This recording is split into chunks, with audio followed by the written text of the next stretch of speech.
talents et pour aller vers ses besoins du monde. Alors, effectivement, Farida, son monde, c'est la planète. Elle travaille sur 3 continents, Europe, États-Unis, Afrique. Et c'est quelqu'un qui a fait ce chemin, c'est-à-dire après 12 années dans l'audit, la finance, en passant par un ministère, elle a choisi une autre voie, une voie de conférencière internationale, de business coach, où elle invite chacun justement dans ce chemin de prise de responsabilité, de self-leadership.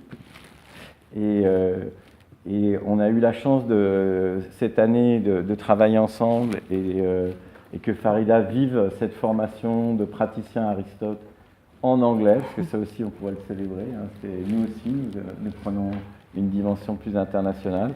À Londres, on a travaillé ensemble à Londres. Et je me suis dit, Farida, si tu veux bien, ce soir, nous présenter ton ressenti, ton expérience, ton itinéraire.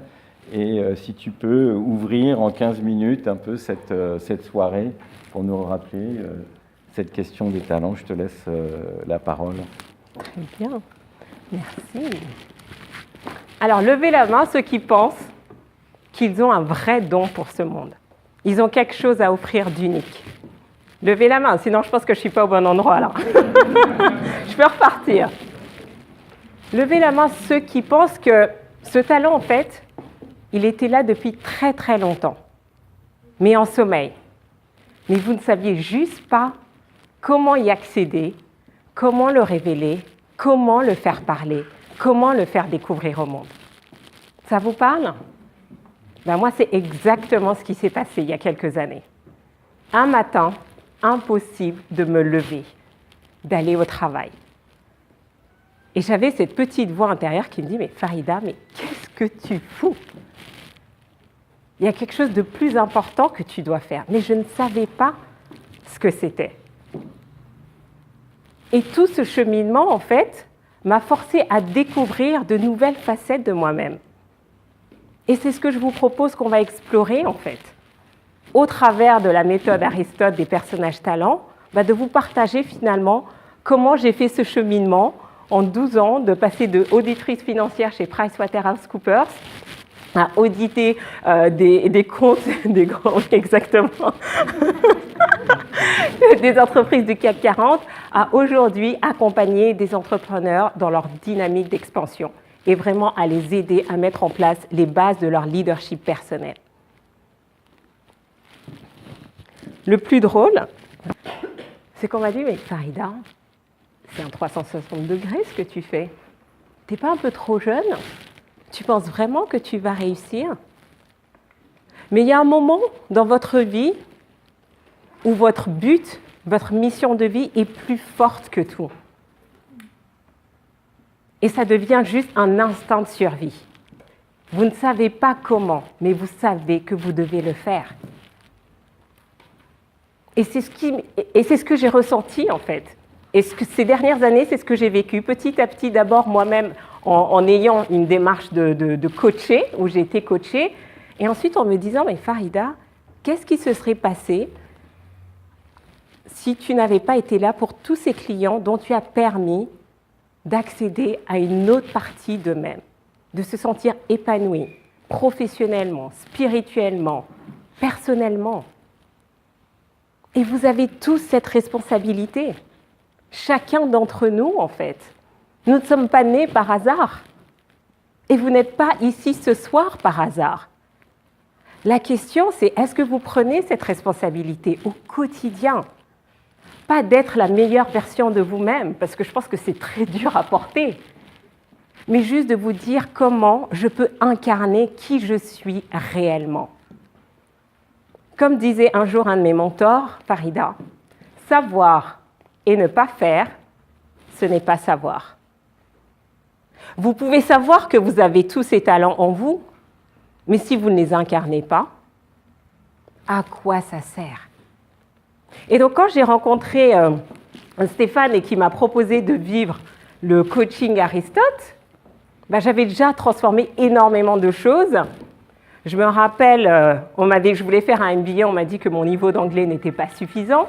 J'étais pas du tout bonne en communication. Ma sœur qui se mariait m'a demandé « Farida, tu veux dire un discours à mon mariage ?» J'ai fait « hors de question, je suis incapable de prendre un micro ».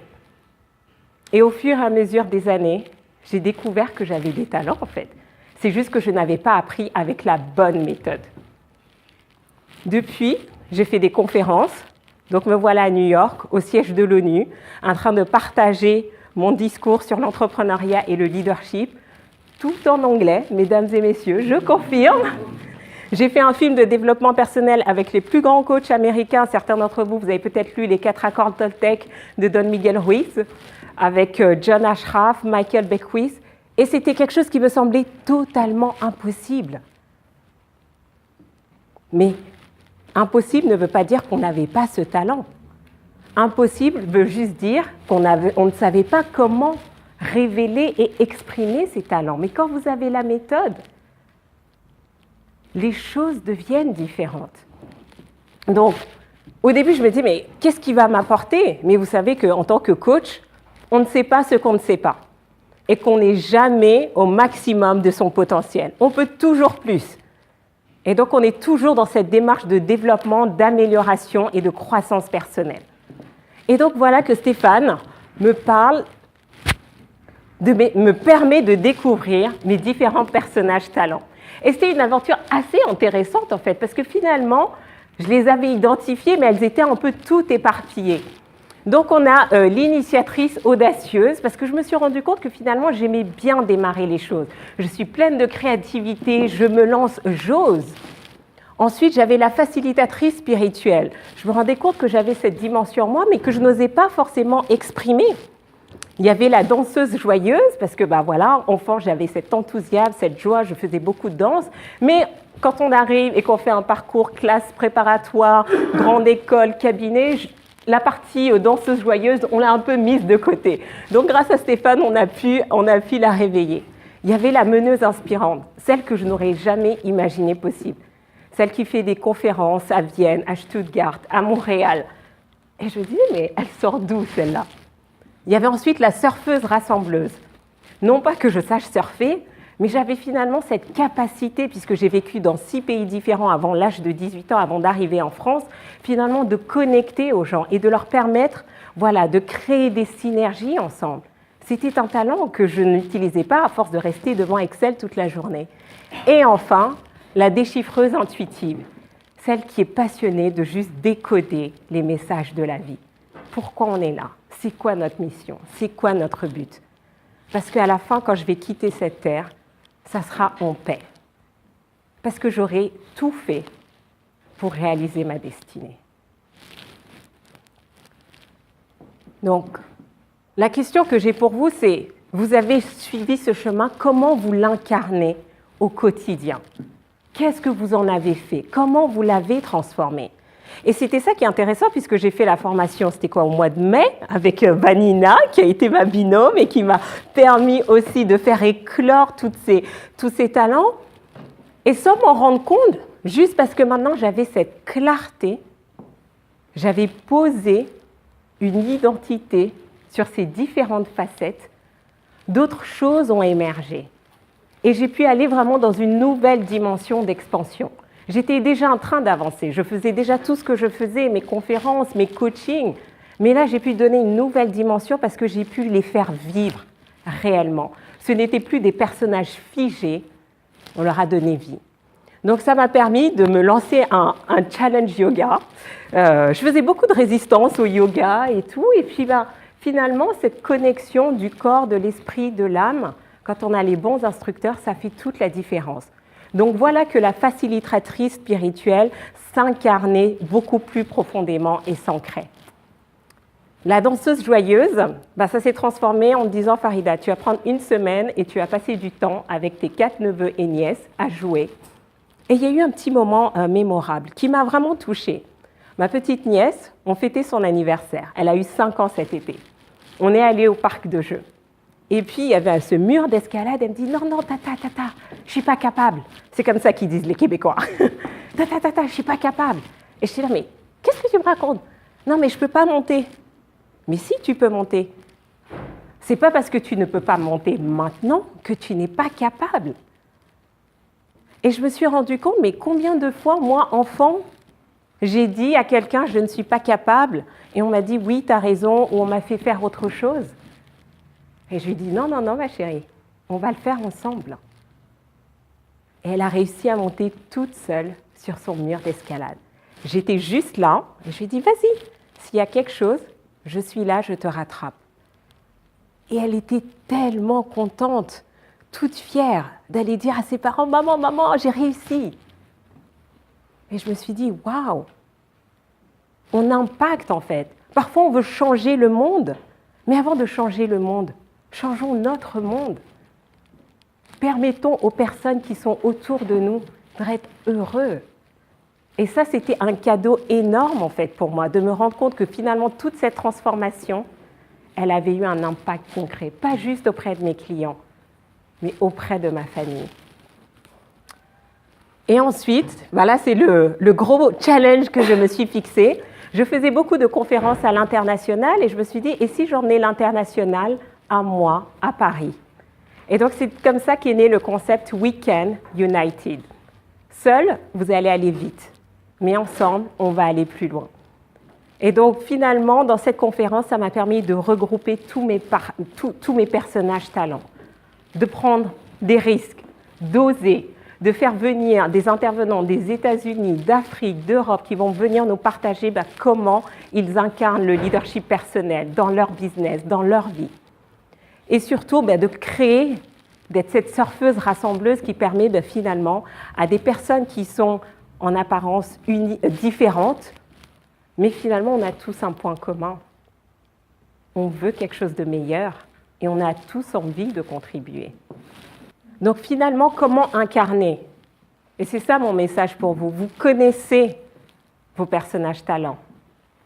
Maintenant, comment l'incarner? Il suffit d'y croire. Et ça commence par quoi? Par la clarté. Soyez clairs, retravaillez vos personnages talents. En les exploitant, finalement, j'ai vu d'autres dimensions que je ne voyais pas. Ensuite, les ressources. De quelles ressources avez-vous besoin? Matérielles, techniques, financières. Clarifiez les ressources dont vous avez besoin pour les incarner. Et ensuite, organisez-vous. C'est très facile d'être happé par le quotidien, les enfants, le conjoint, le travail, les clients. Et on ne crée plus l'espace pour soi d'abord, parce qu'on offre aux autres que ce qu'on a. Si on est épuisé, si on est vidé, si on est frustré, c'est cette énergie que vous projetez à vos clients. Et ce n'est pas très bon. Ensuite, investissement. Finalement, les incarner, ça demande un investissement de temps, d'énergie, d'argent. C'est un peu comme un amoureux ou une amoureuse. Il faut les séduire, vos personnages talents. Et plus vous allez les séduire, plus ils vont rester avec vous. Parce que maintenant, vous n'allez plus faire qu'un. Ça ne sera plus des personnages fictifs. Vous ferez un. Et enfin, répétition. La mère de l'apprentissage et de l'excellence, c'est la répétition. C'est en forgeant qu'on devient forgeron. Comment vous pouvez vous fixer de nouveaux objectifs pour aller encore plus loin, encore plus haut? Donc finalement, quand vous prenez vos personnages talents et que vous commencez à y croire, vous allez créer une nouvelle dynamique pour vous, pour votre business, pour vos affaires. Il nous reste 2 mois avant la fin de l'année. Faites-en quelque chose de mémorable. Merci.